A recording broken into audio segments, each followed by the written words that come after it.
My name is Claire Sterling. I am 32 years old and a senior forensic accountant here in Chicago. He slid the document across the glass conference table. My signature sat on the bottom line, the loops and angles replicated with chilling precision. You signed this last week at my office, remember? My brother Julian offered a smile that belonged on a billboard. I looked at the paper. I did not scream. I did not throw my coffee at him. I simply nodded, gathered my coat, and walked out. He thought he had won. He thought his quiet, boring sister had surrendered her inheritance. He had no idea that I went straight home, opened my wall safe, and pulled out the original document with a raised notary seal, the one my grandmother Vivian had secretly mailed me 3 months before she died. I dialed her estate attorney. 10 minutes later, my mother called, demanding I retract my statement. She was about to learn what happens when you forge documents against someone who catches financial fraud for a living. Before I explain how I legally dismantled their real estate empire, let me know where you are watching from in the comments below. Hit the like button and subscribe if you enjoy watching arrogant people walk right into their own traps. Now let me take you to that morning inside Julian Sterling's corner office overlooking the Chicago River. Julian wore a tailored navy suit that cost more than my first car. He stood behind his mahogany desk playing with a gold pen. I sat in a leather guest chair, reading the single sheet of paper he had just placed in front of me. It was a waiver of inheritance rights and a transfer of my share of Vivian Sterling's trust over to Julian's development firm, Sterling Genesis. The signature at the bottom read, Claire Sterling. It was a masterpiece of forgery. Working in forensic accounting, I spend my days analyzing financial discrepancies, detecting embezzlement, and authenticating corporate records. My eyes caught the unnatural hesitation marks in the curve of the letter C. The ink distribution was too even, lacking the natural pressure variation of a quick, handwritten signature. Someone had traced it, likely using a light box and a scanned copy of my tax forms. Julian leaned against the edge of his desk. His cologne smelled of citrus and unearned confidence. He said the bank needs the final clearance by Friday, adjusting his cuffs. He added that he was glad we got this signed last week because it saves a lot of administrative headaches, reminding me how slow the courts are right now. He was testing me, waiting to see if I would cause a scene. In his mind, I was still the invisible middle child who avoided conflict at all costs, the one who brought a book to family dinners while he captivated our parents with tales of his commercial real estate conquests. I set the paper back on his desk. I stood up and told Julian to have a good afternoon. His smile faltered for a fraction of a second, confused by my silence, but his ego quickly paved over the doubt. He thanked me and said he would see me at Sunday dinner. I walked to the elevator. My pulse remained steady. I drove my sedan back to my apartment in the South Loop. Once inside, I went directly to the bedroom closet. I spun the dial on my fireproof safe. Inside lay a manila envelope postmarked 90 days ago. Vivian had sent it right after her initial cancer diagnosis. She trusted Julian about as much as she trusted a rattlesnake. I pulled out the true declaration of trust. It named me the sole controller of her mezzanine debt portfolio. More importantly, it contained her genuine notarized signature and a legal addendum stating any transfers of authority required my physical presence in front of her personal attorney. I picked up my phone and dialed Harrison Reed, the estate lawyer. The moment he answered, I told him Julian just presented a forged transfer of rights and that I was holding the original he drafted for Vivian.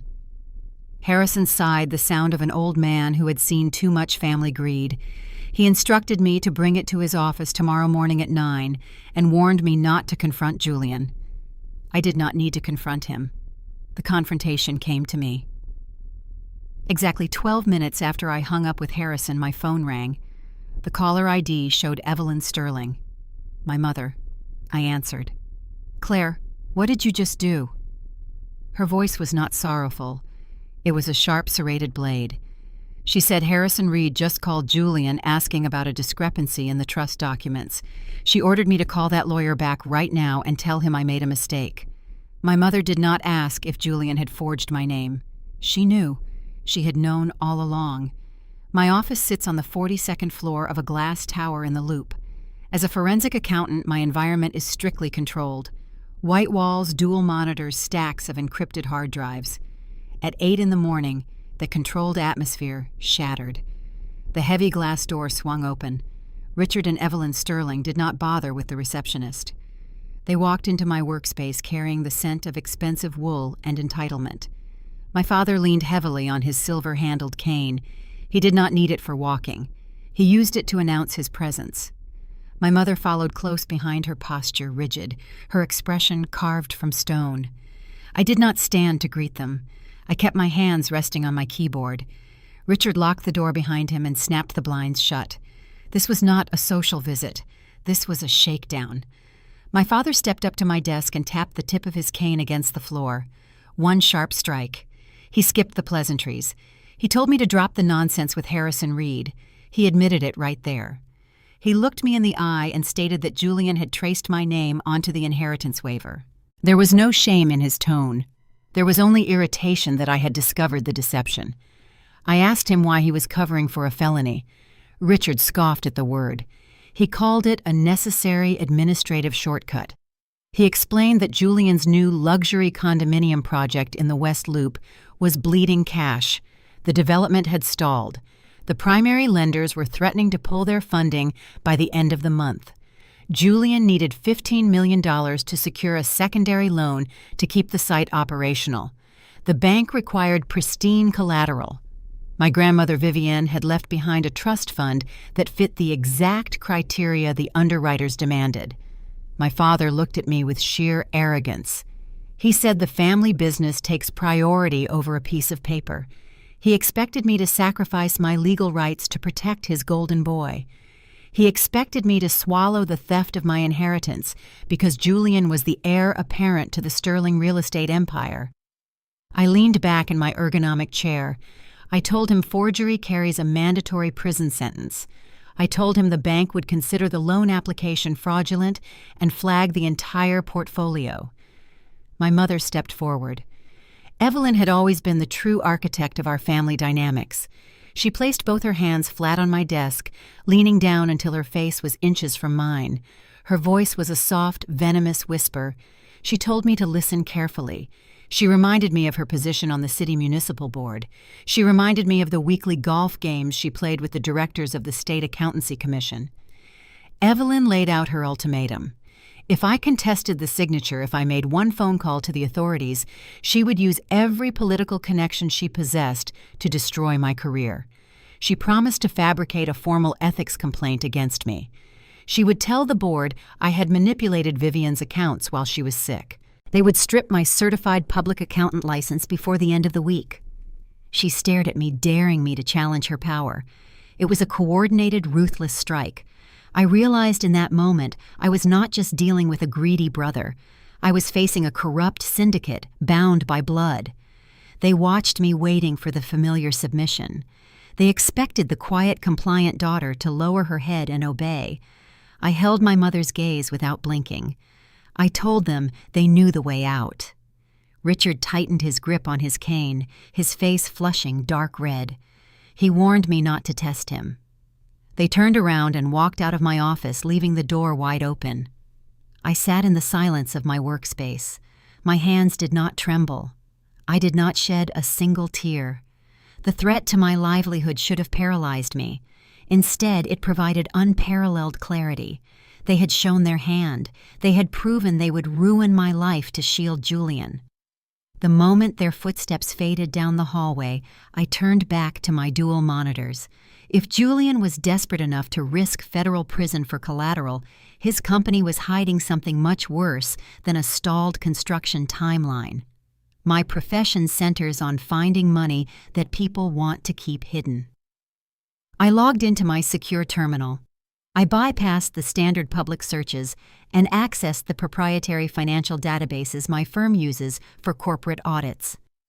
I pulled the property tax records, the uniform commercial code filings, and the municipal lien registries for Sterling Genesis. Julian was an arrogant developer, which meant he left a trail. I traced the limited liability companies he used to purchase the land.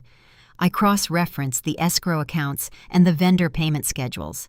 The numbers told a horrific story.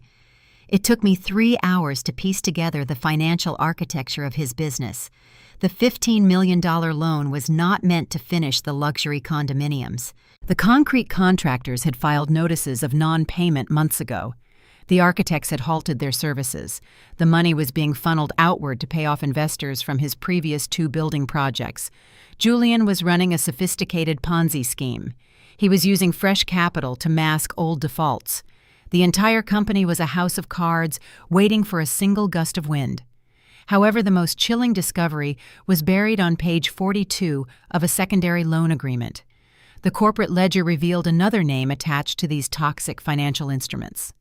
The co-signer on the most dangerous high-interest debts was not my father or my brother. The name on the dotted line belonged to Maya. Maya was my sister-in-law. She was a brilliant public relations executive who commanded her own media firm. She was sharp, ambitious, and far too intelligent to willingly tether herself to a failing real estate venture. I stared at the digital signature on the screen. The ink pattern looked strangely familiar. It had the same rigid perfection as the forged signature on my inheritance waiver. A new conflict presented itself immediately. Julian had not just stolen from his sister. He had financially trapped his own wife. I needed to know if Maya was a willing accomplice helping him hide the missing funds, or if she was another victim standing on the trap door. I printed the loan documents, placed them in a secure folder, and grabbed my coat. I was going to pay Maya a visit at her headquarters. The game had shifted from a family dispute to a corporate takedown. I locked my office door and drew the blinds tight against the evening skyline. The digital clock on my secondary monitor read 6. Friday night had arrived. The rest of the accounting firm had emptied out hours ago, leaving only the hum of the ventilation system and the pale glow of my screens. My parents thought their visit had neutralized me. They assumed a forensic accountant would shrink under the weight of political intimidation and family pressure. They miscalculated the very nature of my profession. I pulled a fresh pot of black coffee from the break room and sat back at my desk. The next 48 hours would be a relentless descent into the financial architecture of Julian Sterling. Sterling Genesis utilized a convoluted web of subsidiary corporations. To the outside world, my brother was a visionary developer transforming the Chicago skyline. Business magazines constantly praised his aggressive expansion in the West Loop. Real estate blogs featured glossy renderings of his glass and steel luxury condominiums. I ignored the public relations material and accessed the raw bank routing numbers. Using my credentials, I bypassed the standard public searches and tapped into the proprietary financial databases my firm uses for corporate audits. I pulled the property tax records, the Uniform Commercial Code filings, and the municipal lien registries for his entire portfolio. Julian was an arrogant developer, which meant he believed he was untouchable. Arrogance always leaves a trail. I started tracing the wire transfers from the initial investor deposits. When a developer pre-sells a luxury unit, the buyer deposits a down payment into an escrow account. That capital is legally restricted. It must only fund the construction of that specific building. The numbers revealed a horrific reality. Julian was bleeding those escrow accounts dry. I tracked a wire transfer of $3 million, leaving the West Loop project on a Tuesday. By Thursday, that exact sum appeared in the operational ledger of his older development in River North. He was not building an empire. He was running a sophisticated Ponzi scheme. He robbed his current investors to pay off the overdue debts of his previous failures. The spreadsheet exposed a long trail of unpaid labor. The structural steel providers had filed preliminary notices of default. The electrical contractors had frozen their services due to missing payments. Julian used shell companies with vague names like Horizon Urban Group and Lakefront Equities to shuffle the remaining cash back and forth. This created a false illusion of liquidity. The bank statements showed hundreds of microtransactions designed specifically to evade automated fraud detection algorithms used by federal regulators. The $15 million trust fund he tried to steal from me was never meant to finish the new condominiums. It was a desperate tourniquet for a severed artery. He needed my inheritance to cover the missing escrow funds before the State Housing Authority initiated a routine audit. If the government discovered the missing deposits, Julian would face immediate indictment for wire fraud. I spent all of Saturday dissecting his secondary loan agreements. Traditional banks had clearly cut him off months ago. The interest rates on his recent commercial mortgages hovered in the predatory range. He was borrowing from shadow lenders. These were unregulated private equity firms that charged exorbitant fees and demanded aggressive collateral. I clicked open a digital file containing the master promissory note for his most recent emergency capital injection. It was a bridge loan designed to keep the company solvent for another 90 days. The terms were draconian. The lenders required ironclad security to offset the risk of his stalled construction sites. I scrolled through the dense legal jargon, scanning the covenants and default clauses. The lender required a personal guarantee. This meant if the business folded, the lender could bypass corporate bankruptcy protections and seize the personal assets of the guarantor. Julian had shielded his own name using a blind trust. I reached page 42 of the document. The signature line for the primary financial guarantor glowed brightly against the white background. The name typed beneath the inkstroke made my breath catch in my throat. Maya Sterling. Maya was my sister-in-law.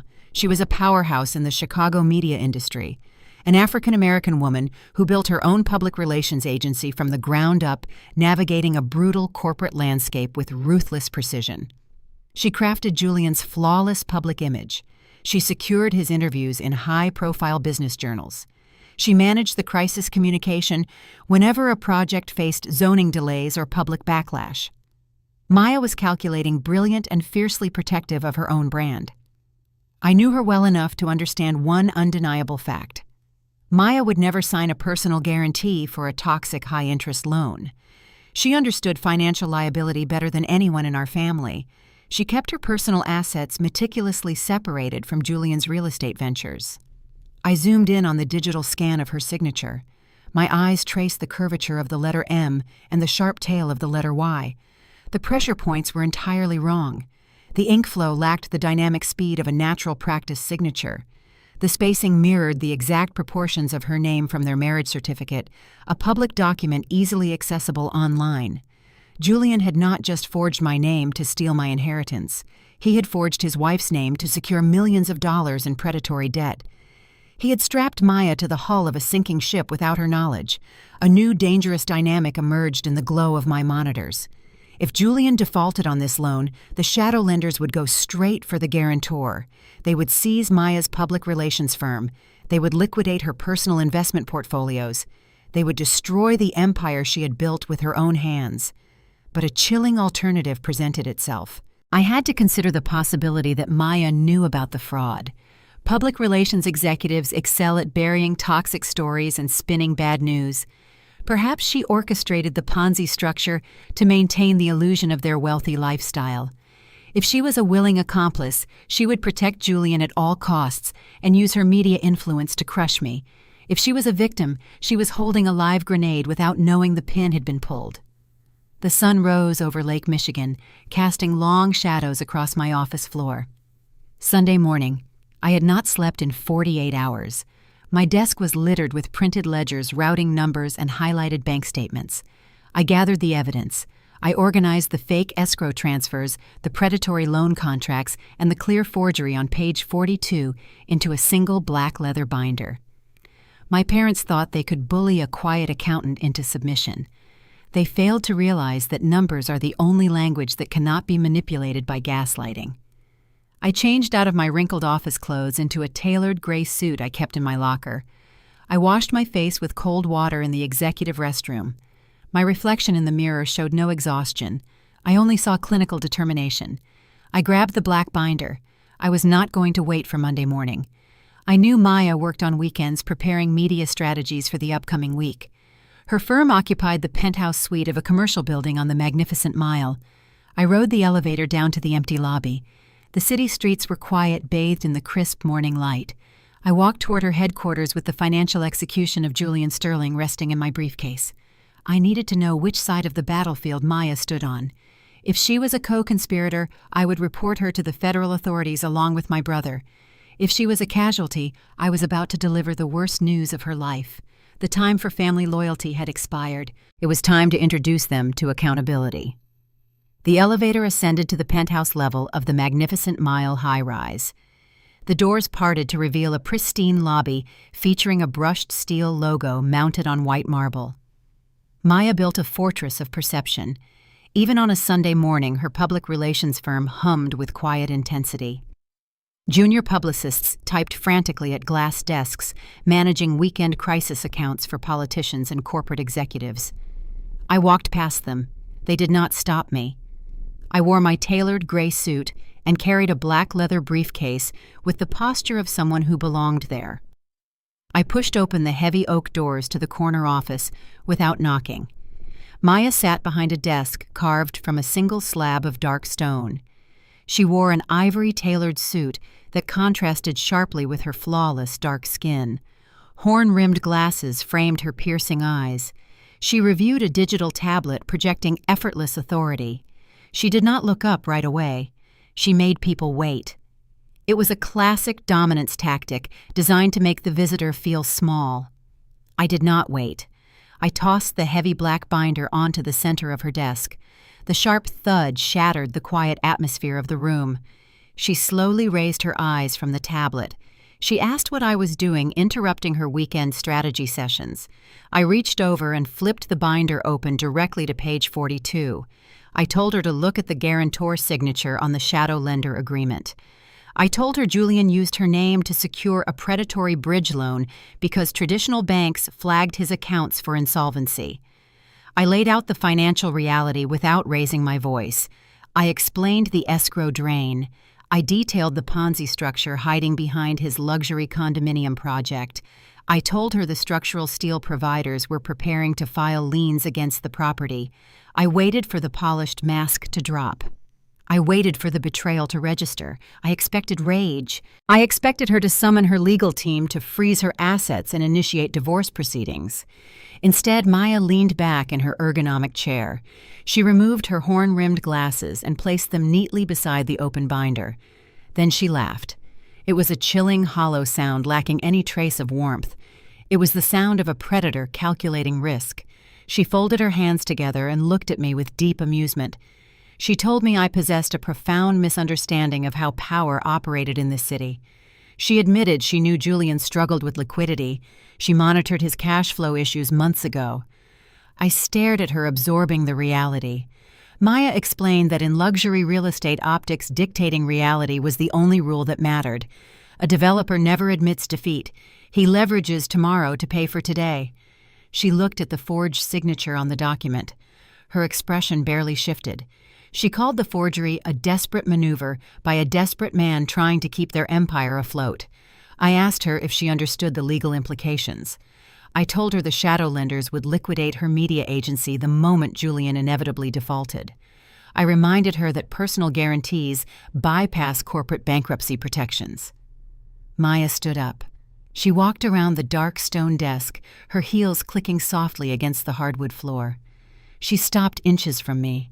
The scent of her expensive perfume filled the narrow space between us.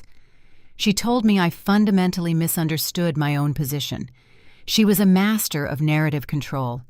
She spun corporate disasters into triumphs for a living. If I went to the police, if I brought this binder to a judge, she would unleash a media campaign that would obliterate my existence. She detailed her strategy with terrifying precision. She would leak exclusive stories to the financial blogs and local news outlets. She would frame me as the bitter, unstable sister. She would plant rumors of my fragile mental state, claiming I grew jealous of my brother, and concocted a wild conspiracy to ruin the family reputation. Maya promised to hire private investigators to scrutinize every audit I ever conducted, looking for the smallest error to magnify into a scandal.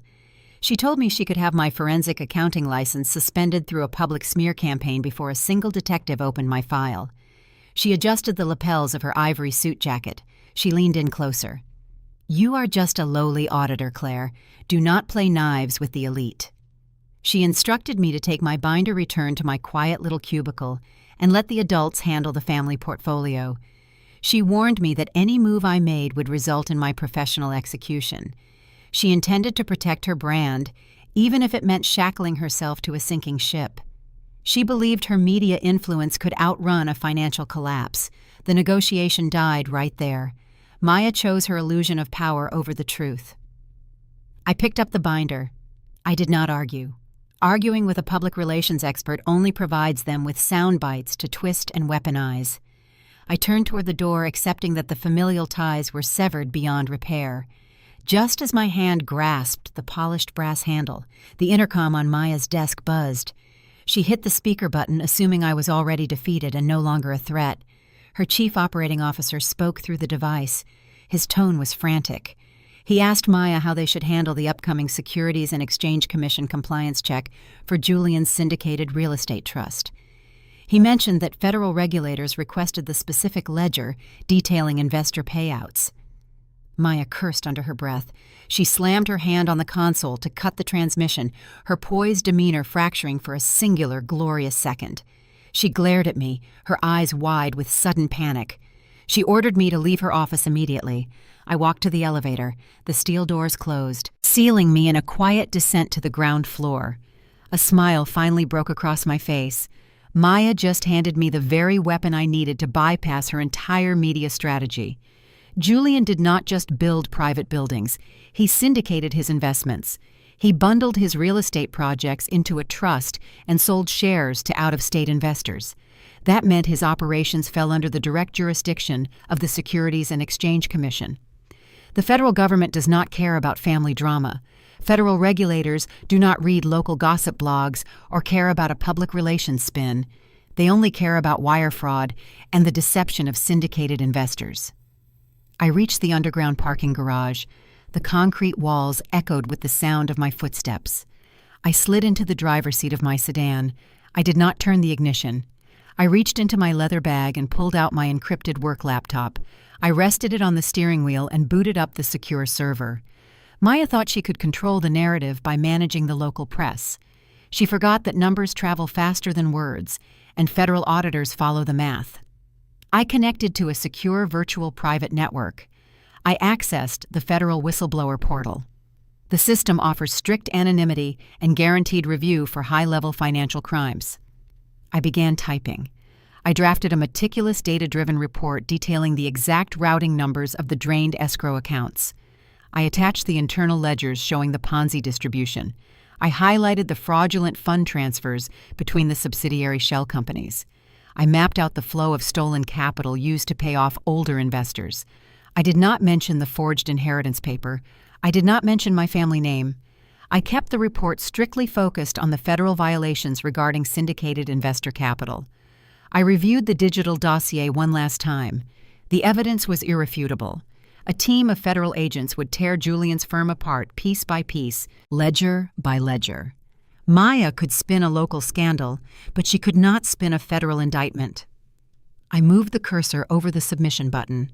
I thought about my father demanding my silence. I thought about my mother threatening my career.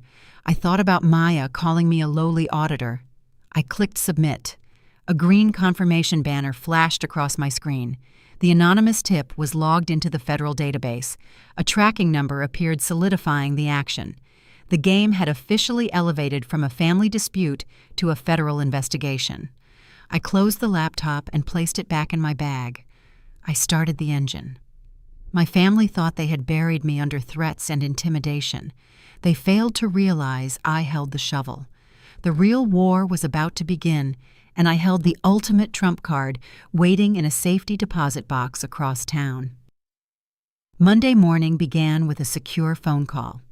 Harrison Reed did not use his office line. He called from a personal mobile device and instructed me to meet him at the main branch of Chase Bank in the financial district. He specified the lower-level vault. The federal tip I submitted over the weekend was silently weaving its way through government channels, but Harrison possessed a different kind of ammunition. My grandmother Vivian never relied on external authorities to clean up a family mess. She preferred to engineer her own solutions. I arrived at the financial institution shortly after opening hours. The underground vault felt entirely disconnected from the bustling city above.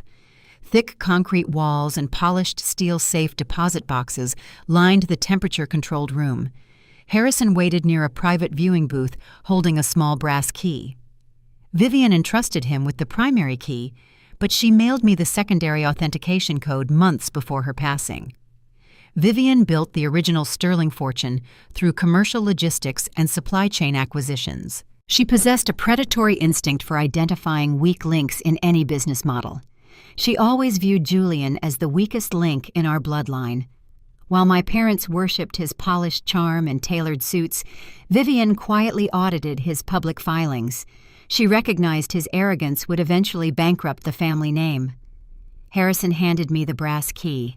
He told me Vivian instructed him to open this specific box only if Julian attempted to alter the trust parameters. My brother taking that forged inheritance waiver to Harrison triggered the exact contingency plan my grandmother had mapped out years ago. We turned the keys simultaneously. The heavy metal drawer slid free. I carried it into the private viewing booth under the bright fluorescent lights. The box contained a velvet pouch holding her vintage pearl necklace, but the jewelry was irrelevant. Beneath the velvet sat a thick stack of legal binders bound by heavy black clips. I opened the first folder. My eyes scanned the dense corporate text. My training in forensic accounting allowed me to decode the complex financial structures immediately. The documents established a holding entity named Vanguard Equities. Vivian registered it in Delaware to mask the true ownership. I flipped to the transaction ledgers. Over the past 2 years, Vanguard Equities systematically purchased the secondary commercial notes attached to Julian's flagship luxury tower. Harrison stood by the door watching my expression shift. He explained that Vivian monitored Julian bleeding his construction accounts dry. When traditional banks refused to extend his credit, Julian sought capital from private equity firms. Those firms charged extortionate interest rates. Vivian used Vanguard Equities to quietly buy up every single piece of that high-risk debt from those private lenders. I stared at the paperwork, realizing the sheer magnitude of her strategy. She did not just buy his standard mortgages. The contracts detailed a specific financial instrument. Vivian purchased the mezzanine debt. In commercial real estate law, mezzanine financing operates differently than a traditional property mortgage. A standard bank places a lien on the physical building. A mezzanine lender places a lien on the actual ownership shares of the limited liability company that controls the building. If a developer misses a single payment or breaches any financial covenant, the mezzanine creditor does not need to file a lengthy lawsuit. They do not have to wait months for a judge to approve a foreclosure. The creditor simply executes a Uniform Commercial Code Article 9 strict foreclosure. They seize the corporate shares directly. They wipe out the original developer and take total ownership of the entire project in a matter of days. Julian thought he owed money to a faceless private equity syndicate based out of state. He had no idea his own grandmother purchased the paper. He did not know his own blood held the leash to his most prized development. I reached the final document in the stack. It was a primary directive signed by Vivian transferring sole executive control of Vanguard Equities directly to me. The reality of the situation locked into place. Julian forged my signature to steal $15 million in trust funds. He planned to use my inheritance to pay off the mezzanine debt because those lenders were threatening to seize his building. He committed a federal felony to save his company from a creditor.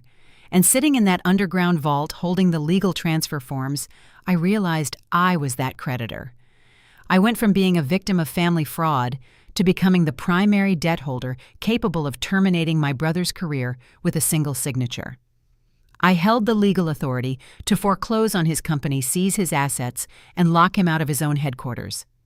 Vivian handed me the executioner weapon. I carefully organized the original documents and secured them inside my reinforced leather briefcase.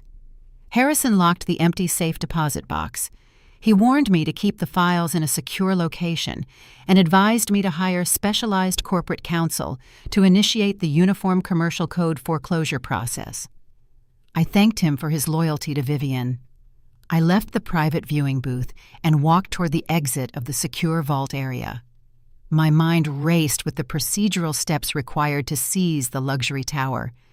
I stepped through the heavy security doors and entered the expansive main lobby of the bank. Natural light poured through the towering glass windows, reflecting off the polished marble floor. My forward momentum halted. The quiet safety of the underground vault vanished. Julian stood near the revolving entrance doors.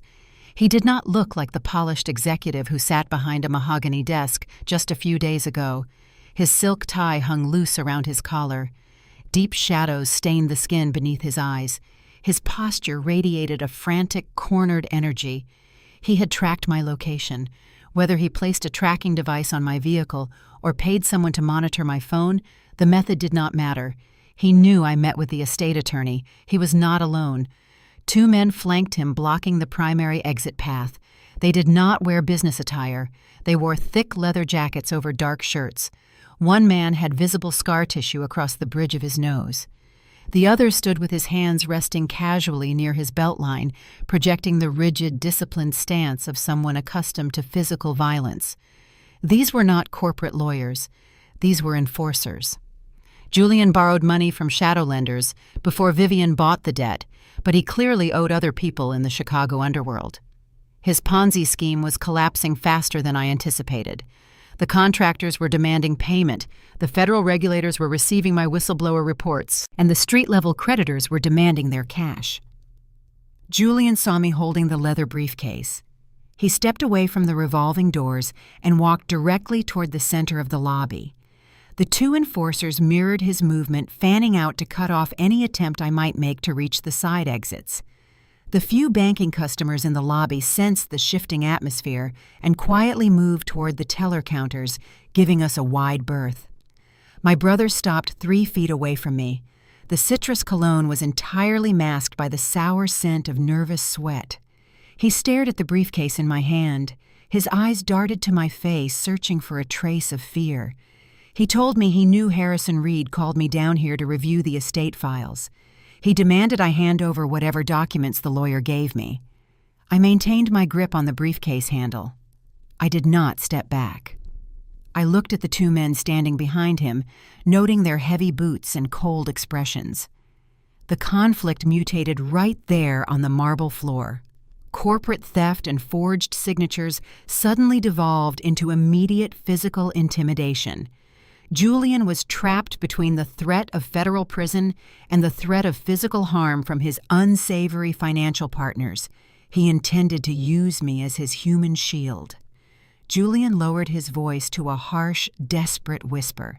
He told me I had no idea what kind of people he was dealing with. He ordered me to surrender the briefcase and sign the bank authorization forms right now. The enforcer with the scarred nose took a slow, deliberate step forward, invading my personal space. The atmosphere grew heavy, suffocating the air in the room. The game of financial chess just turned into a hostage situation. The marble floor of the Financial District Bank lobby felt like a sheet of ice beneath my heels. Julian stood close enough that I could see a fine tremor pulling at the corner of his jaw. His tailored navy suit, usually worn as armor, looked disheveled. The silk tie hung loose. The signature citrus cologne failed to mask the sour scent of unadulterated panic radiating from his skin. The 2 men behind him remained silent. They did not need to speak. Their presence communicated the threat with clear, sharp efficiency. The man with the scarred nose shifted his weight, positioning his heavy boots to block my direct path to the revolving doors. The other enforcer crossed his arms, his gaze fixed on the leather briefcase in my hand containing the Vanguard Equities documents. Julian realized a physical altercation under the high-definition security cameras of a major banking institution carried too much risk. He changed his tactic. He reached into the inner pocket of his jacket. His hand shook slightly as he withdrew a sleek charcoal envelope. He did not ask for my briefcase again. He held out the envelope, letting the flap fall open. Inside rested a cashier's check issued by a private trust. My eyes scanned the printed numbers. $1 million. Julian pulled a folded sheaf of paper from his other pocket. He smoothed the creases and held the document toward me. He called the money a consulting fee. He explained the paperwork was a retroactive non-disclosure agreement coupled with a sworn affidavit. The affidavit contained language verifying that I had willingly authorized the transfer of the $15 million inheritance trust into his control. He wanted me to legitimize the forged signature. He wanted me to become an accessory after the fact to wire fraud and grand larceny. He lowered his voice, letting a harsh, ragged whisper cut through the quiet lobby. "Sign the paperwork, Claire. Take the check. Start your own firm, buy a house, disappear. Do not make this ugly." He tilted his head toward the two enforcers. The implication hung in the air, heavy and metallic. The men standing behind him were shadow lenders. They operated outside the bounds of traditional finance. If Julian could not produce the capital he owed them, they would extract their payment through alternative painful methods. Julian was offering me $1 million to save his own life while simultaneously threatening mine if I refused. A forensic accountant survives by reading the hidden data in any given scenario. I analyzed the variables. I could not fight two hired muscles in a public lobby. I could not run. More importantly, I could not reveal that I already owned the mezzanine debt controlling his entire company. If I showed my hand now, the shadow lenders might force a violent, immediate resolution. I needed to de-escalate the physical threat and buy myself time to activate the legal trap Vivian had constructed. I loosened my grip on the handle of my briefcase. I let my shoulders drop a fraction of an inch. I directed my gaze to the cashier's check, projecting the exact image of hesitation Julian expected to see. I played the role of the invisible, underpaid sister, tempted by a sum of money she had never touched. I kept my voice quiet, injecting a manufactured tremor into my tone. I told him a non-disclosure agreement of this magnitude required a review by independent legal counsel. I stated I could not sign an affidavit without verifying the penalty clauses and tax implications of $1 million consulting fee. I asked for 24 hours to process the paperwork. Julian searched my face. His intrinsic arrogance provided the blindfold he needed. He saw my lowered gaze and mistook tactical evasion for greed. He believed the quiet auditor had finally discovered her price tag. A smug, triumphant smirk replaced the tremor in his jaw. He snapped the charcoal envelope shut and shoved the documents against my chest. I caught them before they fell. He told me I had until tomorrow evening to return the signed affidavit to his office. He warned me not to try anything stupid, reminding me that his associates knew exactly where I lived and worked. Julian turned on his heel and walked toward the exit. The two enforcers cast one final chilling look in my direction before following him through the revolving glass doors. I stood alone in the center of the lobby. The threat of violence dissolved, leaving behind a cold, sharp focus. Julian thought he bought my silence with a piece of paper. He failed to comprehend that I did not care about $1 million. I cared about the ledger, and his ledger was drenched in fraud. I left the financial district and drove directly back to my apartment in the South Loop. I locked the deadbolts and drew the shades. The quiet sanctuary of my workspace stood in stark contrast to the dangerous encounter downtown. I set the charcoal envelope containing the bribe and the fraudulent affidavit on my kitchen island. I ignored it. I opened my briefcase and removed the Vanguard Equities file. I booted up my encrypted workstation. I accessed the Illinois Secretary of State commercial portal. The government interface loaded onto my dual monitors, presenting a sterile gray screen filled with drop-down menus and legal disclaimers. Operating as the sole authorized executive of Vanguard Equities, I began typing. I initiated a Uniform Commercial Code Article 9, strict foreclosure. This is the precise legal mechanism that allows a mezzanine debt holder to bypass standard court delays. When a borrower breaches the financial covenants of a high-risk loan, the creditor does not seize the physical building. The creditor seizes the corporate shares of the limited liability company that owns the building. I attached the digital copies of the promissory notes Vivian had secretly purchased. I uploaded the primary directive proving my ownership of the holding entity. I filled out the notice of default citing the fraudulent diversion of escrow funds and the failure to maintain mandatory liquidity ratios. The system processed the data, calculating the legal timeline. Under the specific commercial code provisions governing this debt, submitting this electronic filing initiated a mandatory cure period.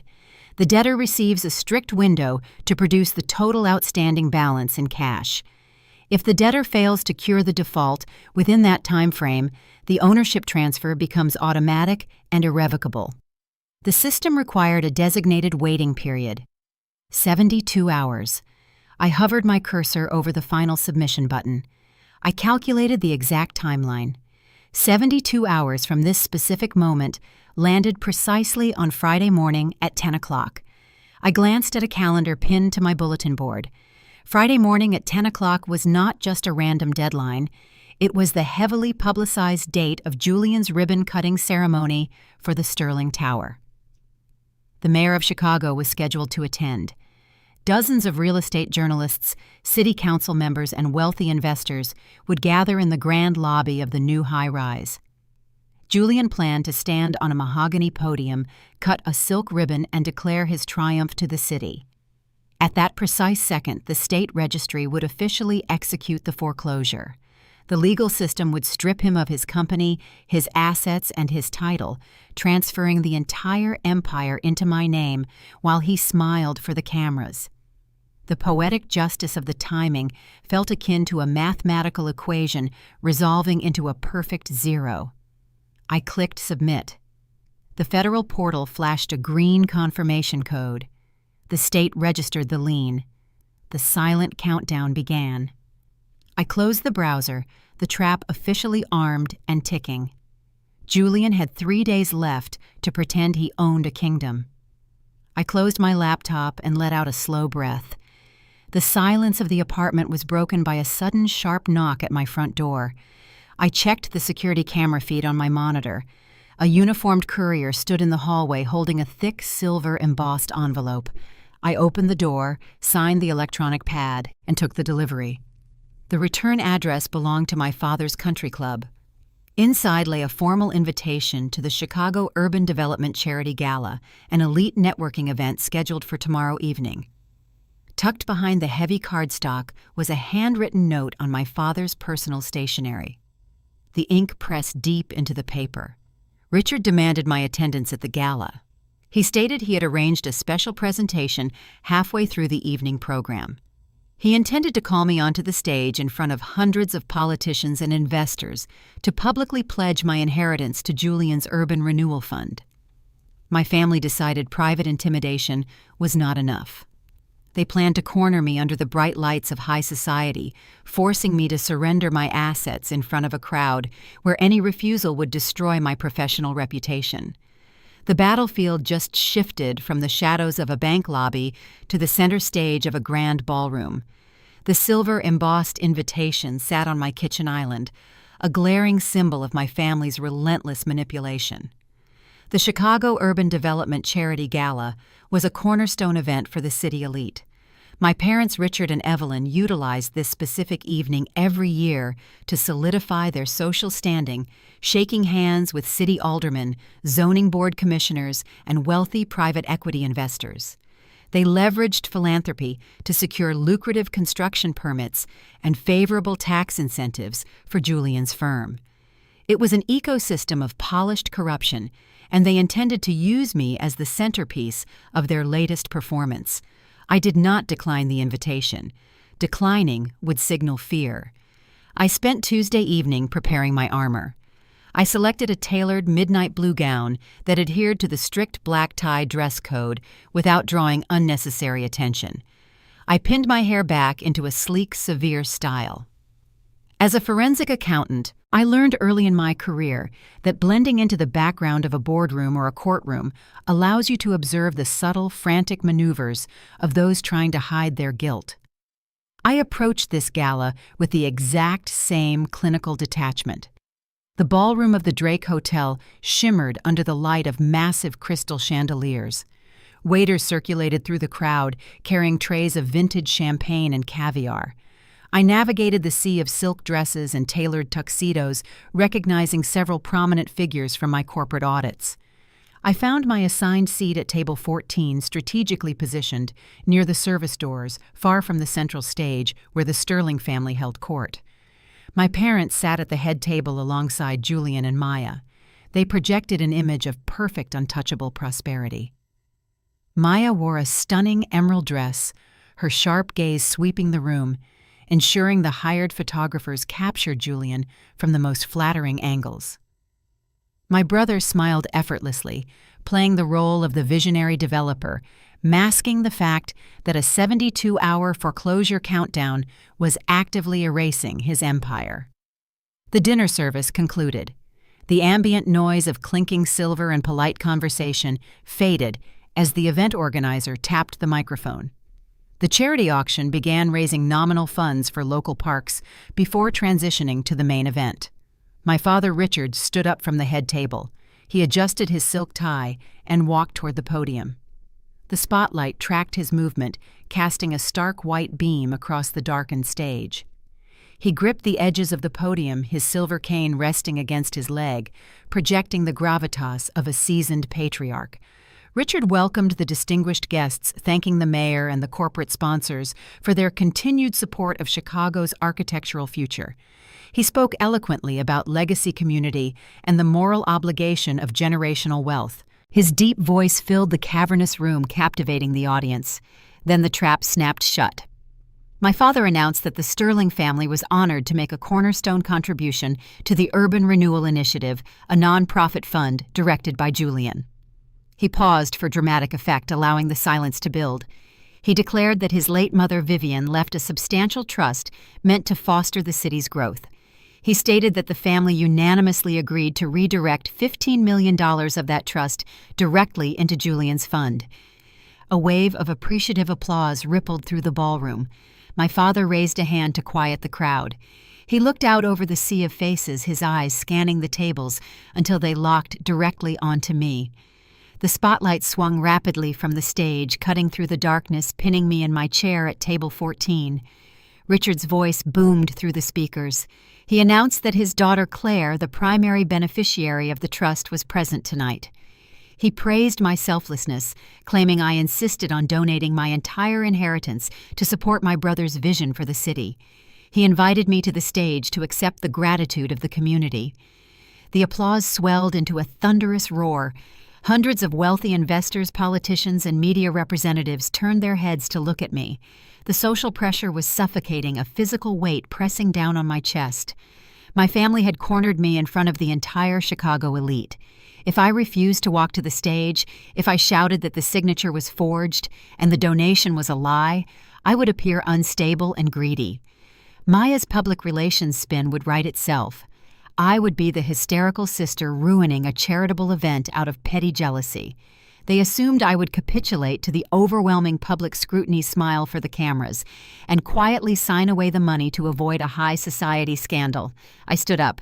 I did not rush, nor did I hesitate. I smoothed the fabric of my midnight blue gown and walked toward the stage. The spotlight tracked my steady progress across the patterned carpet.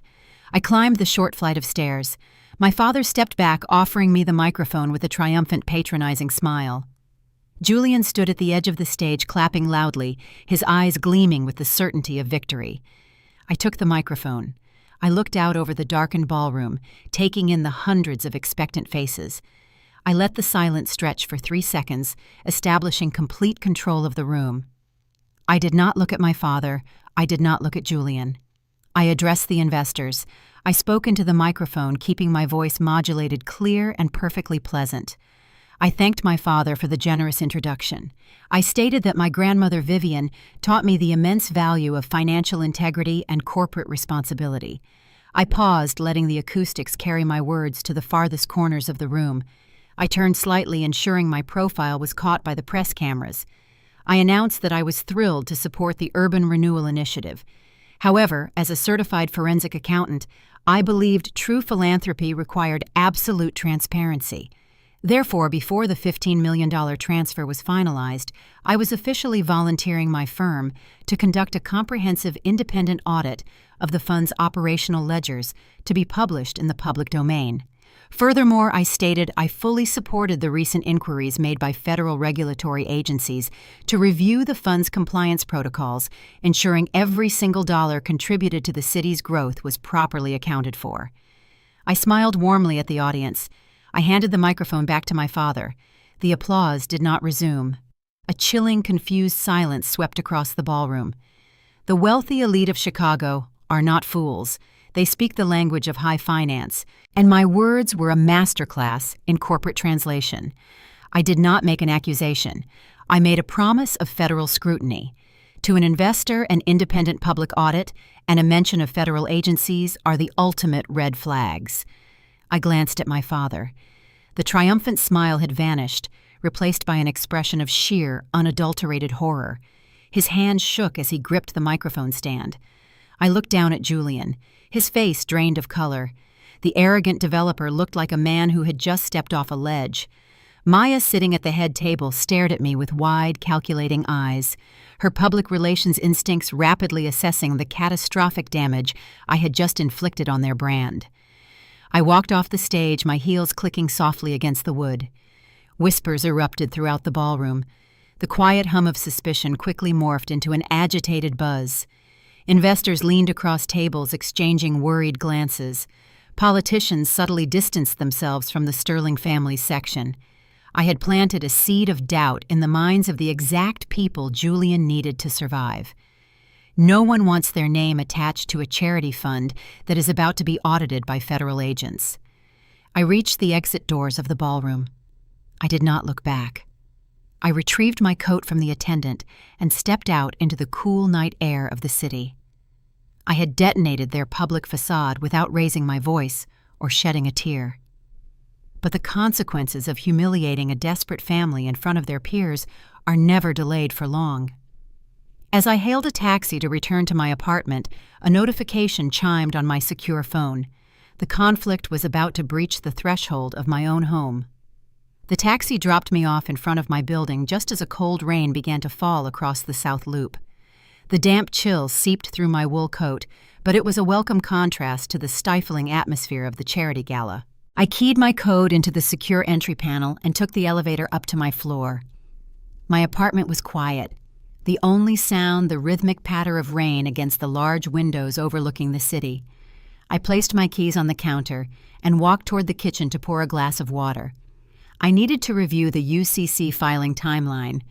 Less than 48 hours remained until the automatic foreclosure stripped Julian of his company. A sharp, frantic pounding on my front door broke the silence. I set my glass down. I checked the security monitor mounted on the wall. Maya stood in the hallway. The imposing, flawless executive from the penthouse office was gone. She wore a dark trench coat drenched from the rain, her hair plastered against her cheeks. The horn-rimmed glasses were missing. The poised demeanor she cultivated so carefully had shattered, revealing raw, unadulterated panic beneath the surface. I unbolted the door and pulled it open. Maya stepped inside without waiting for an invitation. She stood in my entryway, water dripping from her coat onto the hardwood floor. She did not offer a greeting. She did not issue a threat about media spin or public relations campaigns.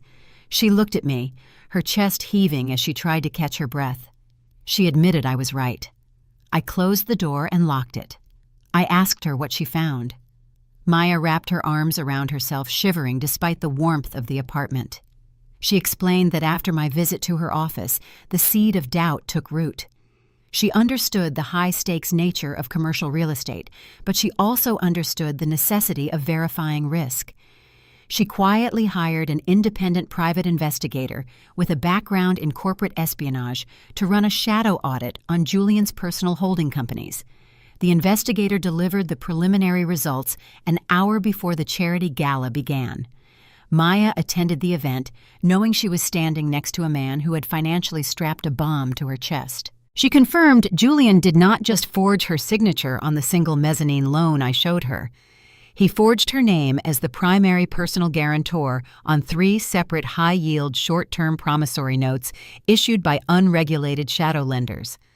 The total liability exceeded $20 million. If Julian defaulted, which the drained escrow accounts proved was imminent, those lenders would bypass Sterling Genesis entirely. They would execute the personal guarantees. They would seize Maya's public relations firm. They would liquidate her retirement accounts, her investment portfolios, and her primary residence. If the federal authorities discovered the forged documents during their investigation, the collateral damage could drag her into a conspiracy charge simply by association. Maya built her entire career on controlling the narrative, but she suddenly found herself cast as the unwitting accomplice in a federal wire fraud case. She walked into my living room, leaving a trail of damp footprints. She turned to face me. The adversarial dynamic between us dissolved, replaced by a desperate high-stakes negotiation. Maya was no longer trying to crush me, she was trying to survive. She presented her offer. Maya possessed unrestricted access to the internal servers at Sterling Genesis. Before the gala, she downloaded a mirror copy of Julian's encrypted hard drive onto a portable solid-state device. She claimed the drive contained the shadow ledgers, the unredacted email communications with the private equity firms, and the digital logs of the forged signature files. It was the definitive blueprint of the entire Ponzi structure, the exact evidence the Securities and Exchange Commission needed to secure a fast, lethal indictment against Julian. She reached into her damp trench coat and pulled out a small metallic rectangle. She held it tightly in her hand. Maya proposed a trade. She would surrender the unencrypted drive to me immediately. In exchange, I had to use my expertise as a forensic accountant to map out a safe harbor defense for her. She needed me to draft a legally sound financial timeline proving she was a victim of identity theft, ignorant of the fraudulent guarantees before the federal regulators raided her office. She needed my signature on a forensic report, shielding her from prosecution. I looked at the silver drive in her hand. Maya was offering me the nuclear codes to Julian's empire. With that data, the federal investigation would accelerate from a slow inquiry to a rapid tactical strike.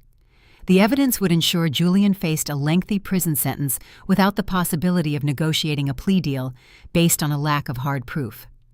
I agreed to the terms. Maya handed me the drive. Her hand shook slightly as the metal casing exchanged possession. She exhaled a long, ragged breath, the immediate terror subsiding into a grim realization of the wreckage ahead of her. She told me to review the files quickly, warning me that the situation was far more degraded than either of us anticipated. She turned and walked out of my apartment, disappearing back into the rainy night, leaving me alone with the digital confession of my brother's crimes. I carried the drive to my workstation. I connected it to a secure, isolated sandbox environment to prevent any potential malware from compromising my primary network. The drive booted up. The decryption keys Maya provided bypassed the security walls flawlessly. Rows of digital folders populated my screen. I clicked past the standard operational budgets and the public marketing files. I sought the subdirectories containing the high-risk financial instruments. I located a folder titled Core Liabilities. I opened it. The documents confirmed everything I suspected about the drained escrow accounts and the illegal intercompany transfers. Julian was shuffling millions of dollars daily just to keep the lights on at his construction sites. I found the emails where he instructed his subordinates to delay payments to the structural steel vendors, fabricating supply chain issues to mask the insolvency. I dug deeper into the older archives tracing the origin point of the financial collapse. A developer does not start stealing from his own company unless his external safety nets are completely exhausted. I looked for the initial capital injections that funded his rapid expansion in the West Loop 2 years ago. I found a subfolder labeled Tier 1 Equity. I opened the PDF files. The documents were not corporate loan agreements. They were personal asset liquidations. My breath caught in my throat as I read the legal covenants. The properties listed as collateral were not downtown commercial lots. They were residential. I stared at the address printed on the master deed transfer. It was the sprawling multi-million-dollar estate in the northern suburbs, the home where I grew up, the house where Richard and Evelyn Sterling currently resided. Julian had not just jeopardized his own company and his wife's firm. He leveraged his parents' entire existence. I scrolled rapidly through the ensuing documents. He executed a massive cash-out refinance on their primary residence.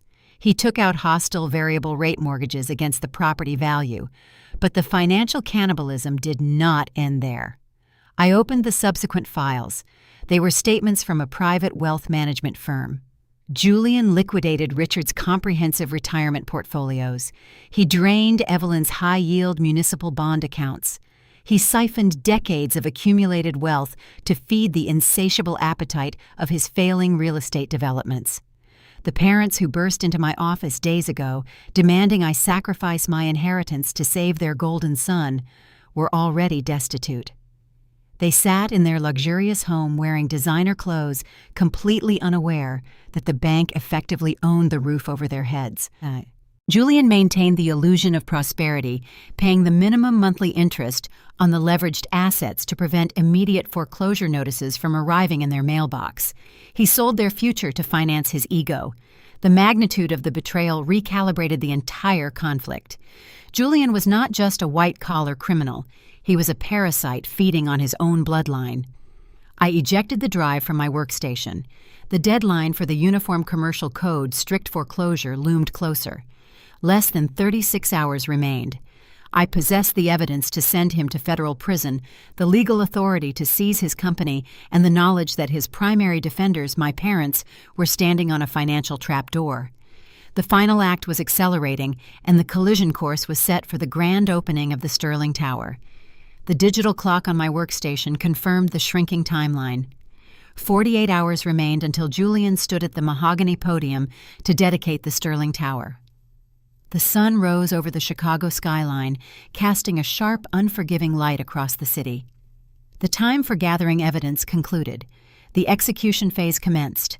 I packed the silver solid-state drive provided by Maya, the original declaration of trust mailed by Vivian, and the printed documentation proving the mezzanine debt ownership into my reinforced briefcase.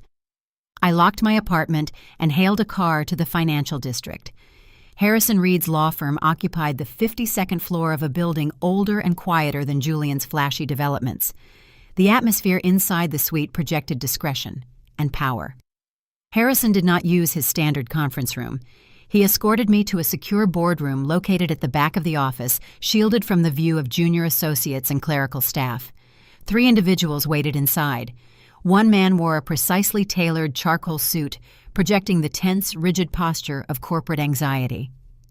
He was Marcus Vance, a senior risk management director for Standard Chartered. His institution held the primary construction mortgage on the Sterling Tower. If Julian's project failed, Standard Chartered absorbed the initial multi-million-dollar impact.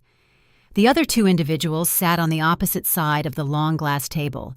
They wore unremarkable gray suits blending perfectly into the background.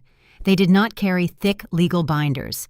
They carried the quiet, heavy authority of federal jurisdiction.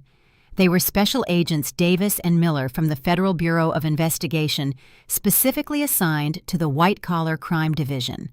My anonymous whistleblower submission successfully bypassed the bureaucratic delays. The sheer volume of hard data I provided triggered an immediate high-priority review. Federal agencies move with glacial slowness until they are handed a fully constructed, undeniable roadmap of financial fraud. I took my seat at the table. Harrison initiated the meeting. He formally introduced the documentation I brought. I opened the briefcase and laid the evidence out across the glass surface, building the architectural framework of Julian's criminal enterprise piece by piece. I started with the original trust document.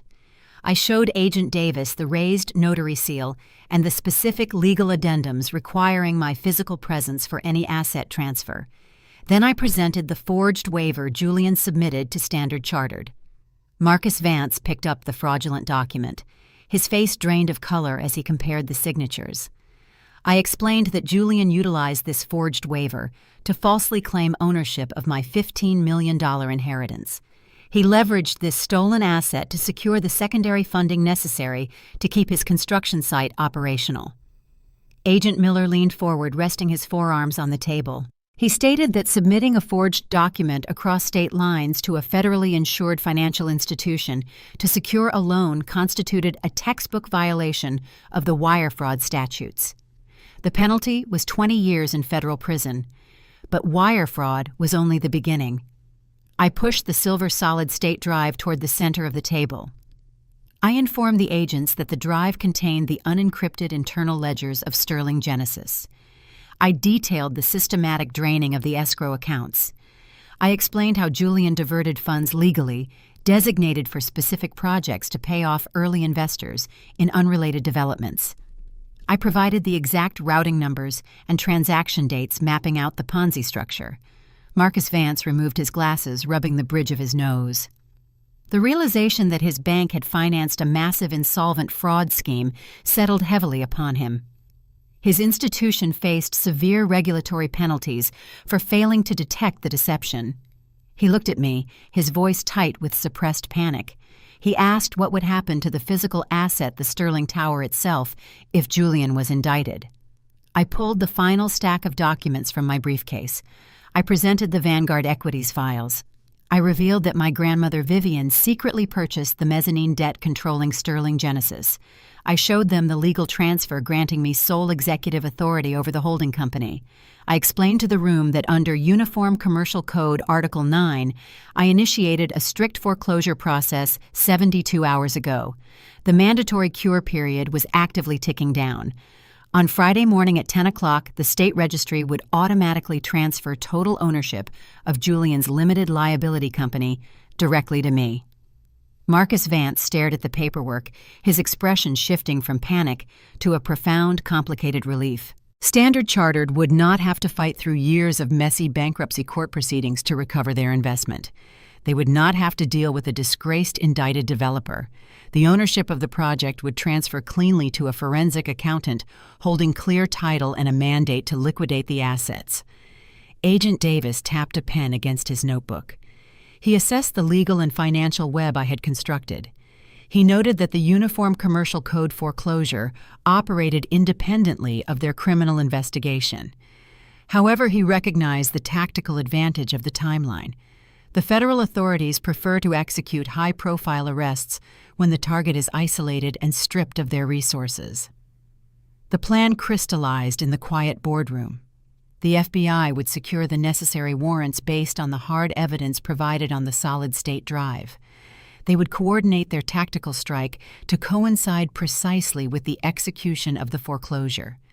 Julian would lose his freedom at the exact moment he lost his empire.